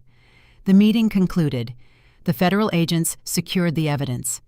Marcus Vance hurried back to Standard Chartered to brief his executive board and prepare the internal compliance reports. I walked out of the high-rise with Harrison Reed, the weight of the impending destruction settling over me. The trap was set. The steel jaws were locked open, waiting for the final trigger. Later that afternoon, the muted buzz of my mobile phone broke the silence of my apartment. I glanced at the screen. A text message from Julian illuminated the display. The message read, "The bank just cleared the inheritance transfer. Thanks for cooperating, little sister." I stared at the screen. A cold, detached smile touched the corners of my mouth. Julian believed my silence over the past few days indicated submission. He thought the intimidation tactics in the bank lobby and the public ambush at the charity gala had successfully crushed my resistance. He assumed the $15 million flowing into his accounts represented his final victory. He was entirely oblivious to the mechanisms of a federal sting operation. During our meeting, Agent Davis instructed Marcus Vance to approve the fraudulent transfer. If Standard Chartered froze the transaction immediately upon discovering the forgery, Julian could argue the fraud was incomplete, potentially reducing the severity of the charges. By allowing the wire transfer to process, the federal agents solidified the crime. They allowed Julian to commit the felony in real time, capturing the digital footprint of the stolen funds entering his accounts. The $15 million was not a lifeline. It was bait. Julian had swallowed the hook completely. He was finalizing his speech for the ribbon-cutting ceremony, ordering champagne, and preparing to stand before the city elite as a conqueror. He was eagerly marching toward an execution block he could not see. The final 24 hours began to drain away, leading directly to the grand opening of the Sterling Tower. Friday morning arrived with clear skies and a biting wind off Lake Michigan. The culmination of Julian's ambition towered over the West Loop. The Sterling Tower was a 60-story monolith of glass and steel, reflecting the sunlight with a harsh, cold brilliance. The grand opening ceremony occupied the expansive ground floor lobby. Sterling Genesis had spared no expense to manufacture the illusion of success. A heavy velvet rope secured the VIP section. Caterers maneuvered through the crowd, offering flutes of imported champagne and delicate hors d'oeuvres on silver platters. The air hummed with the concentrated energy of Chicago's elite network. High-profile real estate brokers, local politicians seeking campaign donations, and prominent members of the zoning board mingled under the towering geometric chandeliers. Julian orchestrated the event to resemble a coronation. A raised mahogany stage dominated the center of the lobby. A thick crimson ribbon stretched across the primary entrance to the elevator banks waiting to be severed. My father Richard worked the crowd with practiced efficiency. He leaned heavily on his silver-handled cane, projecting the image of a seasoned patriarch surveying his dominion. He shook hands with the deputy mayor, his deep voice carrying over the ambient chatter. He boasted about the architectural vision of his son, taking credit by association for the towering structure surrounding them. My mother Evelyn stood nearby, engaging in animated conversation with the wives of prominent investors. She wore a tailored designer dress, her smile fixed and radiant, securing their social standing within the city's hierarchy. They reveled in the triumph they believed they had secured by sacrificing me. They assumed my absence from the event signified total capitulation. They thought the threat of professional ruin and public humiliation had permanently silenced the troublesome auditor. Julian stood near the edge of the stage, the undisputed center of attention. His bespoke charcoal suit fit flawlessly. He gripped a pair of oversized gold-plated ceremonial scissors. He exuded an aura of invincibility. He had secured the $15 million wire transfer. He believed he had appeased the shadow lenders and successfully hidden the Ponzi structure from the regulatory authorities. He looked out over the assembled crowd, convinced his sheer willpower and ruthless maneuvering had crushed any obstacles in his path. The digital clock in the lobby shifted to 9:55. The event coordinator stepped to the microphone, requesting the attendees direct their attention to the main stage. The chatter subsided. The guests arranged themselves in a loose semicircle around the crimson ribbon. Photographers raised their cameras, adjusting their lenses to capture the definitive moment of Julian's career. Julian ascended the 3 steps to the stage. He approached the podium, setting the gold scissors down beside the microphone. He looked out over the audience, preparing to deliver the speech that would cement his legacy in the Chicago real estate market. He intended to speak about innovation perseverance and the strength of the Sterling family name. At 9:58, the atmosphere in the room shifted. The heavy reinforced glass doors at the main entrance of the lobby swung open. The sound was not loud, but the sudden movement drew the immediate attention of the security personnel stationed near the entrance. I walked into the Sterling Tower. I did not wear a designer gown. I did not attempt to blend in with the gala attendees. I wore a structured slate gray business suit identical to the attire I wore during hostile corporate audits. I carried my reinforced leather briefcase in my right hand. My posture remained rigid, my expression devoid of any celebratory warmth. I projected the clinical, detached authority of an executioner arriving to carry out a sentence. I did not arrive alone. Marcus Vance, the senior risk management director for Standard Chartered, walked slightly behind my left shoulder. 2 other high-ranking bank executives accompanied him, their faces set in grim, unyielding lines. They represented the primary financial institution holding the construction mortgage, the entity that had just realized their borrower was a massive liability. Directly behind the banking officials walked a tight formation of 4 individuals. They did not wear tailored suits. They wore dark windbreakers with stark yellow lettering printed across the back and shoulders. FBI. The visual contrast between the glittering champagne-fueled reception and the sudden influx of federal law enforcement created an immediate suffocating tension. The chatter in the lobby died instantly, replaced by a profound, shocked silence. The photographers lowered their cameras, unsure of how to process the scene unfolding before them. My father spotted me first. The triumphant smile vanished from Richard's face, replaced by a deep flush of anger. He gripped his cane tighter, stepping forward from the crowd. He assumed I was staging a desperate final protest to disrupt Julian's moment of glory. He opened his mouth to shout to order the security guards to remove me from the premises. I did not break my stride. I bypassed the velvet ropes and walked directly down the center aisle created by the parting guests. The federal agents maintained their position behind me, a silent, impenetrable wall of authority. The guests murmured nervously, stepping back, creating a wide path as we approached the main stage. Julian stood frozen at the podium. His hand hovered inches above the gold-plated scissors. The arrogant certainty drained from his features as his eyes locked onto the federal windbreakers. He looked at me, confusion and raw panic warring across his face. He could not comprehend how the sister he believed he had blackmailed into submission was now leading a tactical team into his headquarters. The digital clock in the lobby clicked to exactly 10 o'clock. The 72-hour countdown on the Uniform Commercial Code, strict foreclosure, expired. The state registry automatically executed the legal transfer. The limited liability company controlling the Sterling Tower, the assets, the bank accounts, and the physical structure itself no longer belonged to Julian. The empire had officially changed hands. The stage was set for the final devastating blow. The collective attention of the entire lobby shifted away from the mahogany podium and focused entirely on my arrival. The light jazz playing through the hidden speakers seemed to fade into a hollow static. Waiters paused mid-step, balancing silver trays of champagne flutes while turning their heads to observe the disruption. The wealthy investors and city politicians who had gathered to celebrate a real estate triumph now stood frozen, sensing the sudden drop in atmospheric pressure. Julian perceived the threat instantly. His polished demeanor fractured.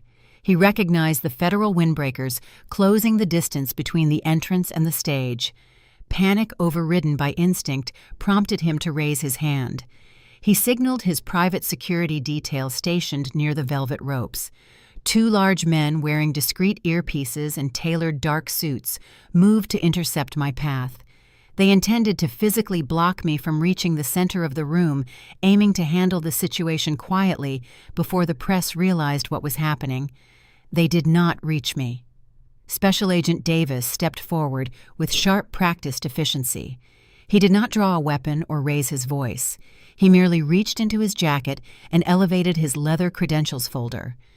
The silver federal badge caught the light from the geometric chandeliers. The private security guards halted their advance immediately. They were paid to manage unruly guests and paparazzi, not to obstruct a federal white-collar crime unit. The guards exchanged a quick, nervous glance and stepped backward, dissolving into the crowd, effectively abandoning their employer.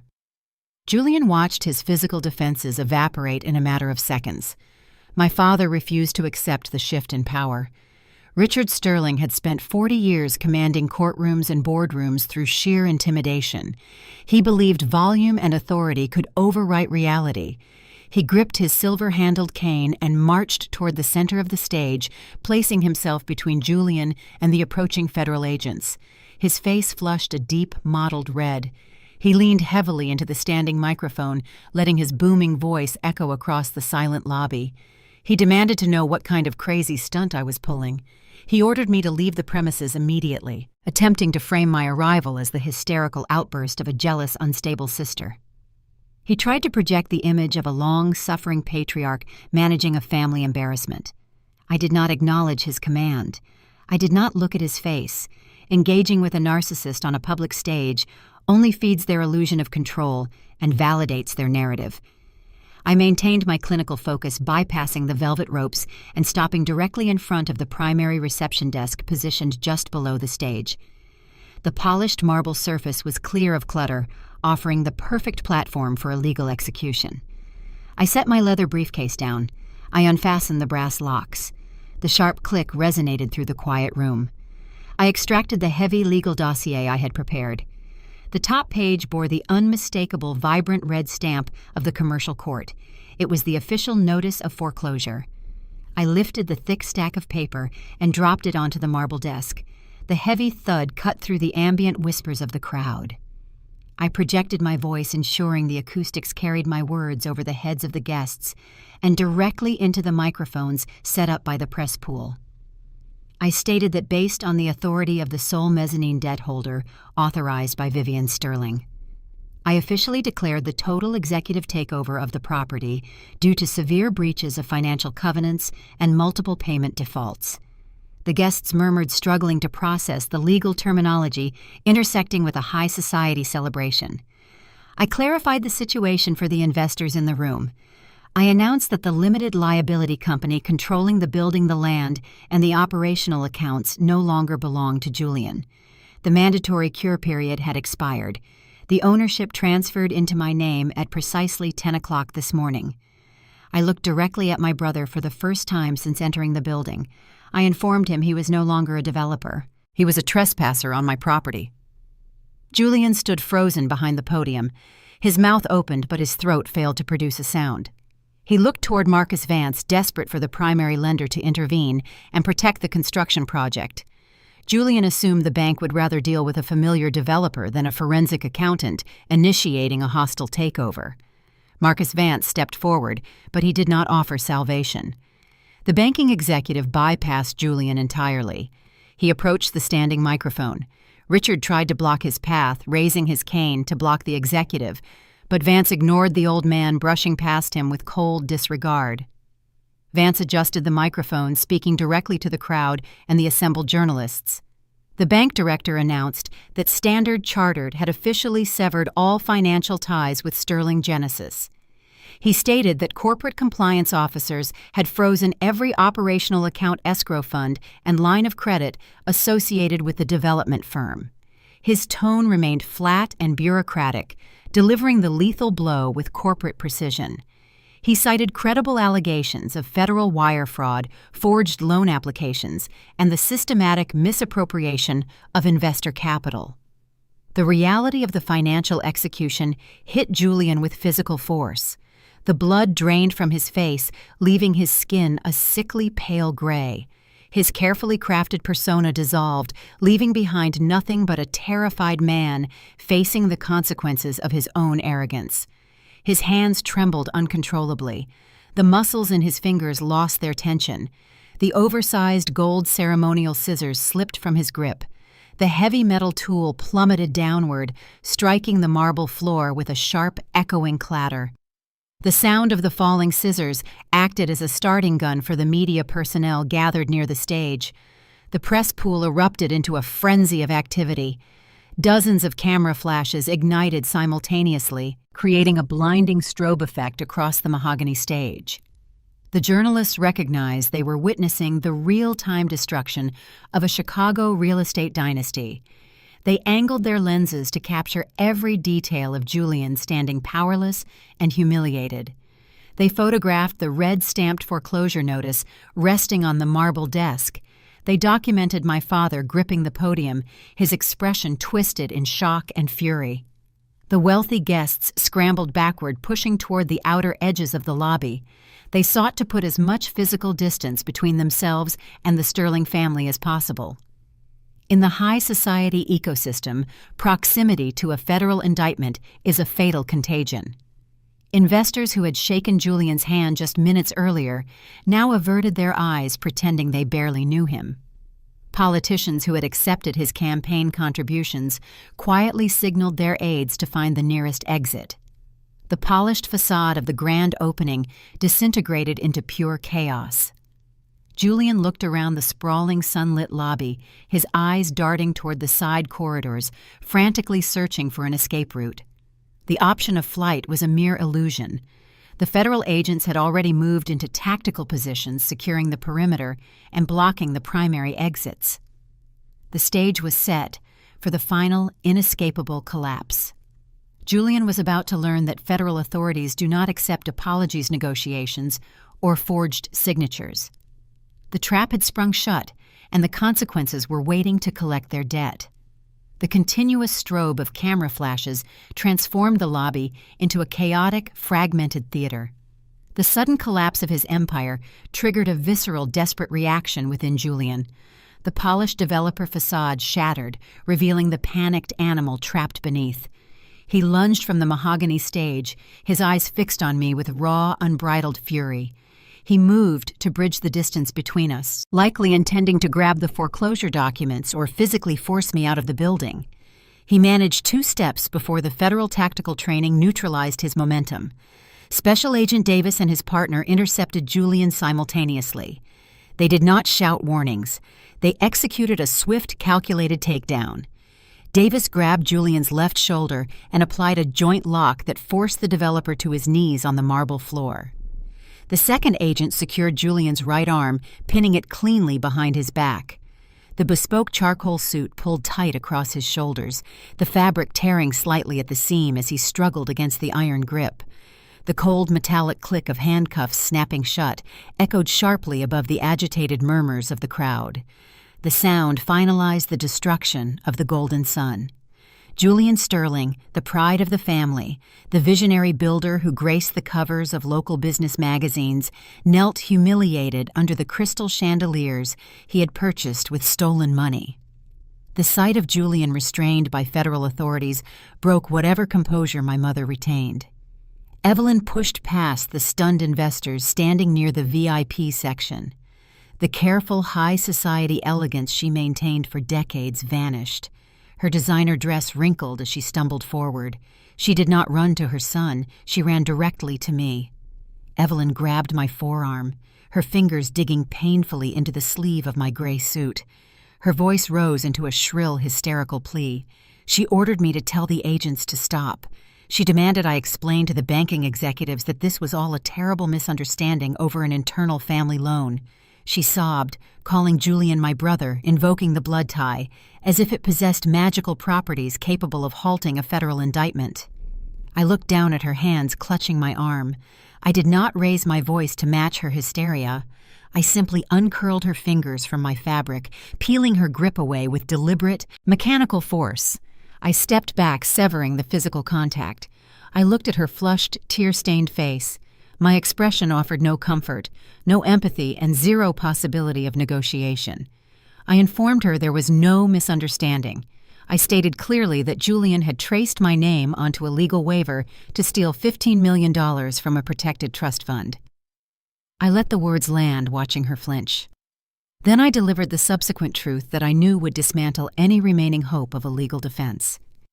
I told her that Julian had also forged his own wife's signature on a series of predatory shadow loans to mask his insolvency. The revelation of the spousal forgery stunned Evelyn into silence. The realization that Julian had financially immolated his marriage shattered her desperate attempt to frame the situation as a minor sibling dispute. A family might forgive a stolen inheritance, but federal prosecutors do not forgive multi-million-dollar wire fraud involving multiple victims. A sharp, authoritative voice cut through the localized chaos near the stage. Maya stepped from the periphery of the crowd, emerging from the cluster of retreating politicians. She did not look like a woman discovering her husband's impending prison sentence. She looked like a general commanding a battlefield. She wore a sharp, tailored ivory suit, projecting total control and aggressive autonomy. She did not rush to Julian's side. She ignored him completely as he knelt on the marble floor, struggling against the handcuffs. Maya carried a thick stack of printed documents bearing the sleek logo of her public relations firm. She walked directly toward the press pool, her heels clicking a steady, unyielding rhythm on the stone floor. With practiced efficiency, Maya distributed the paperwork to the eager journalists. She spoke clearly, ensuring the reporters' audio recorders captured every syllable of her statement. She announced that as of this morning, she had officially filed for divorce from Julian Sterling. She declared that she possessed zero operational knowledge of the financial misconduct occurring within Sterling Genesis. She stated that her independent legal team was actively cooperating with the Securities and Exchange Commission and the Federal Bureau of Investigation, providing them with unrestricted access to Julian's internal servers and hidden ledgers to expose his fraudulent activities. Maya delivered a masterclass in crisis management. She severed herself from the sinking ship, positioning herself as another victim of his deception rather than a co-conspirator. By publicly denouncing him and handing over the encrypted hard drives, she destroyed any chance Julian had of hiding assets or spinning a media narrative in his favor. She cut off his escape routes and handed the prosecutors the nails for his coffin. Julian heard her statement. He twisted his head, straining against the agents restraining him. He stared at his wife, shock and betrayal warring on his face. He believed Maya would protect the brand at all costs, assuming she would leverage her media connections to shield him. He failed to comprehend that a master of public relations prioritizes the survival of their own reputation above any personal loyalty. Maya did not just abandon him. She offered him as a sacrifice to protect her agency. The federal agents hoisted Julian to his feet. They did not allow him to speak or address the crowd. They marched him toward the service elevators, removing the spectacle from the grand lobby with swift, unceremonious efficiency. the multi-million-dollar empire evaporated in less than 10 minutes. The ribbon-cutting ceremony designed to elevate Julian to the pinnacle of Chicago society became the venue for his public execution. The guests dispersed rapidly, abandoning their half-empty champagne flutes on the catering tables, fleeing the toxic fallout. I stood near the reception desk, the notice of foreclosure resting beside me. The hostile takeover was complete, but the collateral damage extended far beyond Julian's corporate accounts.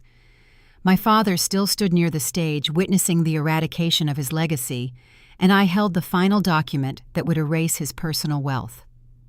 The heavy service elevator doors chimed shut, sealing Julian and the federal agents inside. The sudden absence of the primary target shifted the atmosphere in the lobby. The remaining journalists rushed toward Maya, eager to secure an exclusive quote regarding her sudden divorce filing. The remaining bank executives quietly conferred near the exit, organizing their legal strategy to assume control of the frozen construction funds. The grand lobby of the Sterling Tower, designed to be a monument to wealth, felt like the aftermath of a localized hurricane. Richard Sterling remained anchored near the center of the room. He gripped his silver-handled cane with both hands, watching the elevator banks, as if expecting the doors to reopen and reverse the past 10 minutes. The reality of his son's arrest slowly penetrated his shock, transmuting into a deep, volatile anger. He turned slowly, his gaze locking onto me. He did not see a forensic accountant who had just executed a precise legal defense against grand larceny. He only saw the disobedient daughter who had publicly humiliated his bloodline. He marched toward me. His limp, usually pronounced to garner sympathy at social events, vanished under the surge of adrenaline. His face was suffused with an angry, mottled purple flush. He stopped 2 feet away from me. He raised his cane slightly, pointing the silver tip toward the marble floor, utilizing the physical gesture to reclaim his lost authority. He lowered his voice, letting a harsh, guttural tone convey his fury. He accused me of destroying the Sterling family name in front of the entire city. He declared that I was dead to him. He proclaimed that because of my treacherous actions today, he was officially disinheriting me. He vowed I would never see a single cent of his corporate stock, his investment portfolios, or the family estate. He attempted to wield his wealth as a weapon, believing the threat of financial excommunication would somehow punish me for sending his golden son to prison. I looked at the man who had stood in my office days earlier, demanding I sacrifice my future to cover up a felony. A cold, cynical smile touched the corners of my mouth. He was threatening to withhold a fortune that no longer existed. I maintained eye contact. I reached into my leather briefcase. I bypassed the Uniform Commercial Code foreclosure notices and the bank ledgers. I extracted the final specific manila folder I had compiled from the encrypted solid-state drive Maya provided. This folder did not contain corporate construction documents. It contained the personal Tier 1 equity liquidations Julian had executed months ago. I held the thick stack of paper in my hand. I did not hand it to him politely. I tossed the folder directly at his chest. The heavy pages slapped against his tailored suit jacket before falling to scatter across the polished marble floor. I kept my voice calm, projecting the clinical detachment of an auditor delivering a final balance sheet. I informed him he possessed no assets to withhold from me. I told him his golden son had already liquidated his entire legacy. Richard stared down at the scattered papers, initially refusing to comprehend my words. Evelyn, who had remained frozen near the velvet ropes since her hysterical outburst, slowly approached. She looked at the documents on the floor, sensing the finality in my tone. I provided the specific financial translation they required. I explained that Julian had utilized a series of high-risk variable rate mortgages to extract every available dollar of equity from their sprawling estate in the northern suburbs. I detailed how Julian bypassed their standard banking representatives and quietly emptied their high-yield municipal bond accounts and comprehensive retirement portfolios. I clarified that he did not invest this money. He surrendered it to unregulated shadow lenders to temporarily mask the insolvency of his Ponzi scheme. Evelyn stopped moving. The color drained from her face, leaving her skin an ashen, translucent white. The designer dress she wore suddenly seemed to hang loosely on her frame. The reality of my words severed the remaining strength in her legs. She did not scream or argue. She simply collapsed her knees, hitting the hard glass and marble floor with a dull thud. She sat amidst the scattered financial documents, staring blankly at the wall, her curated high society existence evaporating into nothingness. Richard slowly lowered himself, leaning heavily on his cane, and picked up the top document from the floor. It was the master deed transfer for their primary residence, functioning as collateral for a predatory bridge loan. He recognized the property address immediately. He recognized the signature line authorizing the lien. His aged hands began to tremble violently. The tremor started in his fingers and quickly spread up his arms, vibrating through his shoulders. He flipped to the next page, revealing the drained balance of the retirement fund he spent 40 years accumulating. The numbers printed in stark black ink confirmed his total financial ruin. Julian had not merely stolen from his sister. He had systematically cannibalized his parents' entire net worth to feed his ego. I looked down at the man who prioritized his son's image over his daughter's security. I delivered the final timeline. I informed him that because Standard Chartered had frozen all of Julian's operational accounts, Julian would inevitably miss the massive interest payment due to the shadow lenders next week. The default clauses on those predatory loans were absolute. I told him the bank would initiate the seizure of their suburban estate within 48 hours. They had 2 days to pack their belongings before the foreclosure notices were nailed to their front door. Richard did not argue. He did not threaten me with lawyers or social ruin.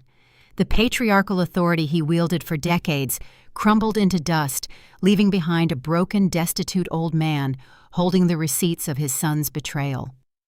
The illusion of the Sterling dynasty was completely erased, replaced by a devastating, undeniable zero balance. The financial battlefield lay silent, but the emotional debris of their choices still needed to be addressed. The fallout from the Sterling Tower raid dominated the Chicago financial news cycle for the entire weekend. Standard Chartered issued a sterile press release confirming their immediate divestment from Julian's development firm. The Securities and Exchange Commission formally announced an active investigation into the syndicated investor accounts. Maya's public relations agency successfully contained her personal damage, flooding the media with the narrative of a betrayed wife cooperating with federal authorities. The illusion Julian maintained for years evaporated in a matter of days. I spent the weekend in the quiet isolation of my apartment, coordinating with Harrison Reed to finalize the legal transition of the mezzanine debt assets. The storm outside raged, but the interior of my life remained perfectly still. That stillness broke on Tuesday evening. A steady cold rain washed over the South Loop, matching the gray descent of the twilight. The intercom buzzer to my building remained silent, but a heavy, persistent knock echoed from my front door. I checked the security monitor. My building required keycard access for the main lobby. They must have waited near the entrance and slipped inside when another resident departed. Richard and Evelyn Sterling stood in the hallway. I unlocked the deadbolt and pulled the door open. I did not step aside to invite them in. I remained standing squarely in the threshold. The transformation in their physical appearance was stark. The immaculate tailoring and polished arrogance that defined them during their visit to my office 10 days ago had vanished. Richard wore a rumpled trench coat, his shoulders hunched, the silver-handled cane seeming to bear his entire weight rather than serving as a prop for his ego. Evelyn looked older, her face devoid of the expensive makeup she usually wore as armor. Her hair, typically styled into a severe, perfect arrangement, hung damp and limp around her face. They looked like strangers who had recently survived a catastrophic accident. Evelyn spoke first. Her voice lacked the sharp, venomous edge she utilized when threatening my accounting license. It emerged as a ragged, desperate plea. She reached out her hands, trembling, attempting to grasp my arm. I crossed my arms tightly across my chest, preventing the physical contact. She told me Julian's bail hearing was scheduled for Thursday. The federal prosecutors were pushing for a massive bond due to the severity of the wire fraud and the risk of flight. The public defender assigned to his case warned them Julian faced a minimum of 15 years in a federal penitentiary. She stared at me, tears mixing with the rainwater on her cheeks. She begged me to activate the power of the mezzanine debt. She knew I officially controlled the holding company Vanguard Equities. She demanded I liquidate the physical assets of the Sterling Tower project immediately. She wanted me to use the millions of dollars from the property sale to hire a high-powered criminal defense attorney for Julian. She wanted me to pay off the shadow lenders to prevent the impending foreclosure on their suburban mansion. She pleaded with me to salvage their lives. She invoked the word family. She insisted we shared a bloodline and a moral obligation to protect one another in times of crisis. She claimed I could not simply stand by and watch my own brother face a decade behind bars while my parents lost their home. I looked at the woman who had coldly orchestrated the destruction of my professional career to cover up a felony. I looked at the man who had ordered me to surrender my grandmother's inheritance to fund a Ponzi scheme. The hypocrisy of their request was staggering. They demanded loyalty from the exact daughter they had systematically discarded. I did not raise my voice. I spoke with the precise, measured cadence of an auditor rejecting a fraudulent ledger. I told them the concept of our family died 10 days ago in my office. I reminded them that when they demanded my silence to protect Julian's crimes, they demonstrated exactly who held value in their eyes and who was expendable. I analyzed the core of their desperation. I stated that they did not truly love Julian. They loved the reflection of power and success he provided them. They worshipped the illusion of the wealthy developer's son because it secured their status at country club dinners and charity galas. I told them the illusion was dead. The reality was a convicted felon and an empty bank account. I instructed them to embrace the reality they had fostered. The blunt delivery of the truth stripped away Richard's brief attempt at humility. The desperation fractured, revealing the deep-seated rage he harbored for the daughter who had successfully outmaneuvered his golden boy. He abandoned the posture of the grieving father. The veins in his neck bulged. He raised his right hand, pulling it back in a sudden violent arc, intending to strike me across the face for my defiance. I did not flinch. I did not raise my arms to block the blow. I simply took one calculated step backward, remaining firmly within the perimeter of my apartment. I raised my left hand and pointed directly upward toward the ceiling of the hallway exterior. A high-definition security camera mounted securely in the corner blinked with a steady red recording light. I locked eyes with my father, my voice dropping to a low, glacial warning. I informed him that the camera captured high-resolution video and audio directly to a secure cloud server. I stated that if his hand crossed the threshold of my doorway, I would immediately dial emergency services and file formal charges for assault and targeted harassment. I reminded him that adding a violent misdemeanor charge to his current financial ruin would likely result in his immediate incarceration, as he no longer possessed the capital to secure bail. Richard froze. His hand hung suspended in the air. The realization that he possessed absolutely no leverage, no power, and no capacity to intimidate me finally crystallized in his mind. He slowly lowered his arm. The rage extinguished, leaving behind a hollow, defeated exhaustion. He looked at Evelyn. He did not offer her comfort. He merely turned his back on me and began walking slowly down the long hallway toward the elevator banks. Evelyn lingered for a fraction of a second. She stared at me, searching for a trace of hesitation or regret. She found only a closed, impenetrable boundary. She lowered her head and followed her husband into the muted light of the corridor. I watched them walk away in the damp silence. I stepped forward and closed the heavy door, engaging the deadbolt. The physical threat was neutralized, but the complex legal dismantling of Julian's remaining assets still required my final execution. 6 months passed, shifting the bitter Chicago winter into a crisp, unforgiving spring. The relentless gears of the federal justice system ground forward methodically, processing the evidence I provided. I took a morning away from my accounting firm to attend the final sentencing hearing. I walked through the metal detectors of the Dirksen Federal Courthouse, taking a seat in the back row of the gallery. I did not go to gloat. I went to verify that the ledger was officially closed. Julian sat at the defense table. The tailored charcoal suits and imported silk ties were gone, replaced by the drab, shapeless cotton of standard-issue institutional clothing. His posture lacked the arrogant spine that once defined his presence. His shoulders slumped forward. The fading fluorescent lights of the courtroom highlighted the deep, dark circles under his eyes. He looked remarkably ordinary. Strip away the stolen capital and the public relations spin, and my brother was just another desperate man facing the consequences of his own greed. The federal judge did not offer leniency. The prosecution presented a meticulous, undeniable timeline of the wire fraud, the forged signatures, and the systematic draining of the syndicated investor accounts. The judge reprimanded Julian for his calculated exploitation of both corporate partners and his own bloodline. The gavel struck the sounding block with a sharp, definitive crack. The sentence was finalized. Julian received a mandate of 12 years in a federal penitentiary alongside an order for comprehensive financial restitution that he could never possibly repay. The marshals approached the defense table. They instructed Julian to stand. He rose slowly, his hands secured in front of his waist. Before they led him toward the holding cells, he turned his head and scanned the sparse gallery. He found me sitting in the back row. He searched my face for a trace of sorrow, regret, or familial pity. I offered him nothing. My expression remained the clinical detached mask of an auditor closing a file. He looked away, his jaw tightening, and disappeared through the heavy wooden door. The corporate ecosystem of the city adjusted rapidly to the power vacuum. Maya proved that survival in the elite hierarchy depends on the ability to weaponize your own tragedy.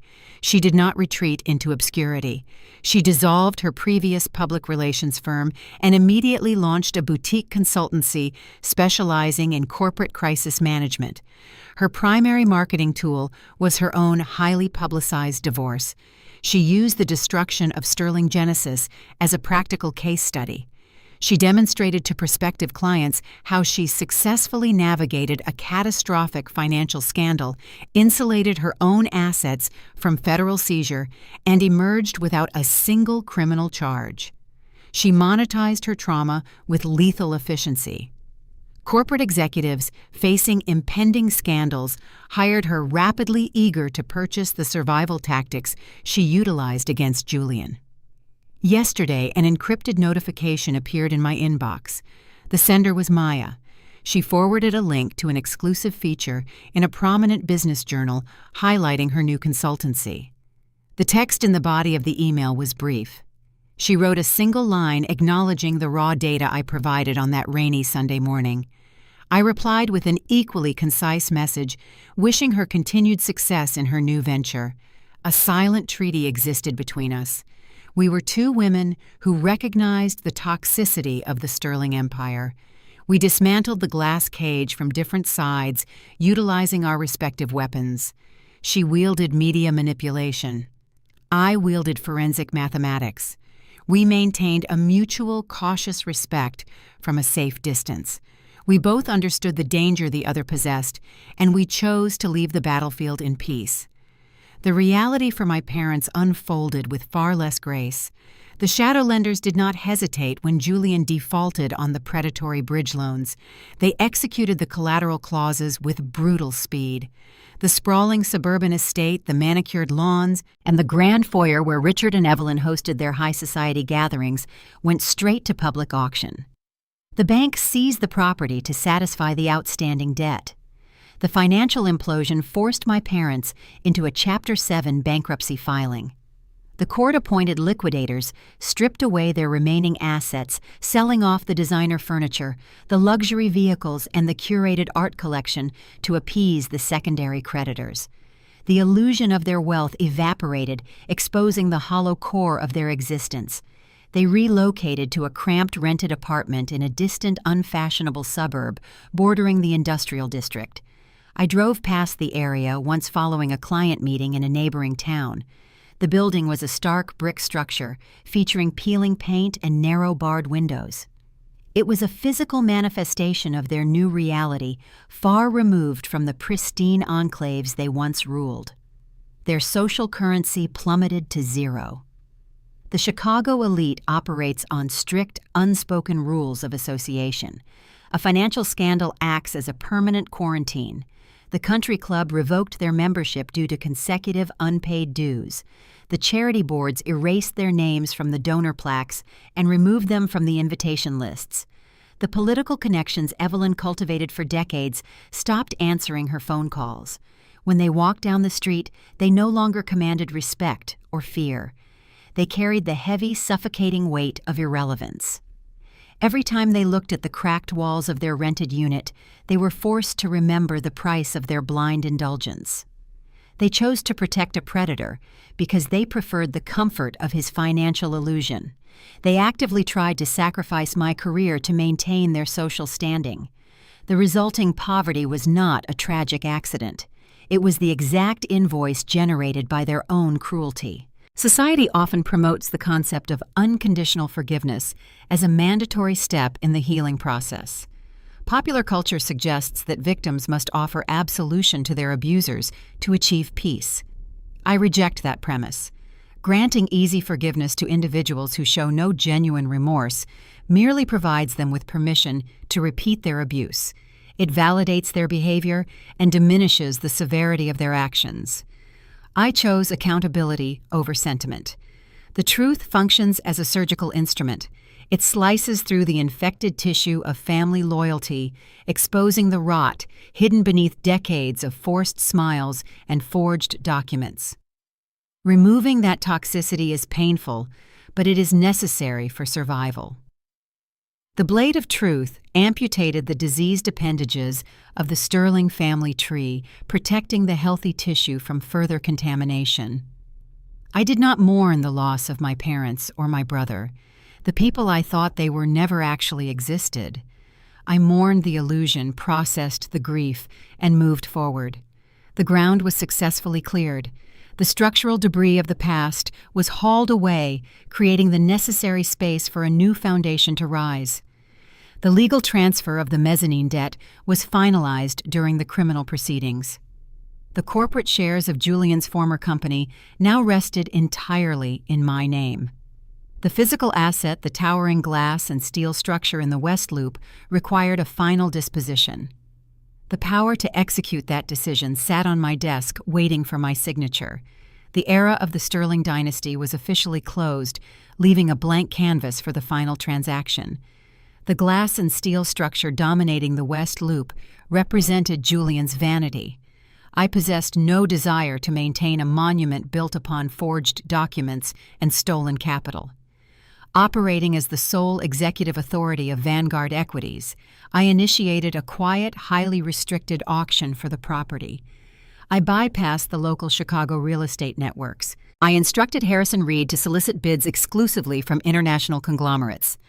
I wanted buyers who carried no prior relationship with the Sterling family name, ensuring a sterile, emotionless transaction. The winning acquisition proposal arrived from a Munich-based commercial investment firm. They possessed the requisite liquidity to settle the outstanding contractor liens immediately and finish the interior construction phase. We scheduled the closing procedures in a neutral boardroom overlooking the river. The German executives reviewed the clean title. Their legal team verified the strict foreclosure documentation. I signed the transfer protocols with a fountain pen, executing a fluid, natural signature that nobody could ever dispute. With a few precise strokes of ink, the Sterling Tower ceased to exist. The new ownership group outlined their immediate plans to rebrand the property, effectively erasing my brother's legacy from the Chicago skyline. The financial accounting of the sale was meticulous. The transaction cleared the remaining Tier 1 debt held by Standard Chartered. It satisfied the extensive legal fees incurred by Harrison Reed. It covered the municipal taxes and the administrative costs of the foreclosure process. The net profit transferred directly into my newly established corporate accounts. I logged into the secure banking portal from my laptop. The final ledger displayed a verified surplus of $32 million. My parents would have utilized that level of capital to purchase artificial status. They would have acquired a sprawling estate in an exclusive zip code, joined prestigious country clubs, and hosted extravagant galas to command unearned respect. I viewed the capital through a radically different lens. Money does not constitute an identity. Money functions as leverage. It provides the architectural foundation necessary to engineer a self-sustaining ecosystem. I formally resigned from my position at the downtown accounting firm. I utilized a fraction of the newly acquired capital to lease the top floor of a modern commercial high-rise in the River North District. I supervised the interior design process personally. I rejected the dark mahogany panels, the heavy leather chairs, and the oppressive velvet curtains that defined my father's generation of corporate power. I engineered a workspace defined by unyielding light and total transparency. Floor-to-ceiling windows offered an unobstructed panoramic view of the city. Frosted glass partitions separated the individual workstations. The environment projected stark, undeniable clarity. I established Veritas Forensic Group. I did not hire public relations specialists or crisis managers. I recruited top-tier data analysts, former federal compliance officers, and hungry financial auditors who understood the intricate mechanics of hidden wealth. We specialized exclusively in exposing white-collar crime. We traced offshore shell entities, untangled complex embezzlement structures, and provided irrefutable data-driven evidence for federal prosecutors. The reputation of the firm escalated rapidly across the financial sector.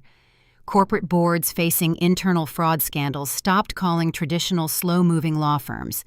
They hired my team. During our first quarter of operation, we audited a prominent logistics company and uncovered a shadow payroll system executed by their chief executive. We handed the dossier to the authorities, resulting in swift indictments. The business community quickly learned that Veritas did not negotiate.